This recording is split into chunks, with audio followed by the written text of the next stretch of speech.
கலாப காதலன்ல கண்மணி விட அகிலன் தான் ரொம்ப டாக்ஸிக்கான ஒரு பர்சனாலிட்டி. தனக்கு ஒரு பொண்ண பிடிக்கலன்னு ஒதுக்கி வச்ச தெரிஞ்ச அகிலனுக்கு, பொண்ணுக்கு பிடிக்காத ஒரு பையன ஊர்ல இருந்து கூட்டிட்டு வந்து, அவங்களோட சேர்ந்து நாடகம் ஆடிக்கிட்டு, அவங்க டார்ச்சர் பண்றாங்கன்னு தெரிஞ்சு இருந்துக்கிட்டு, கடைசியில ரேப் பண்ணது மட்டும் எனக்கு தெரியாம நடந்துருச்சு அப்படின்னு சொல்ற அகிலன் டாக்ஸிக் இல்லையா?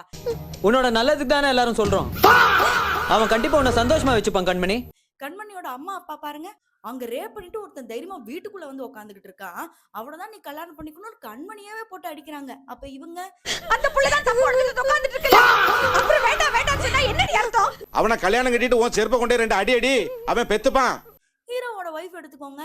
ஒண்ணுமே தெரியாத இன்னசென்ட் பிள்ளையாட்ட இருந்துகிட்டு, கடைசியில உனக்கு என்ன வேணும்னாலும் நான் செஞ்சிருக்கேன்ல, ஏன்டி இதுக்கு மட்டும் ரொம்ப அடம் பிடிக்கிற அப்படிங்கிற மாதிரி பேசுறவங்க இவங்க டாக்ஸிக் இல்ல.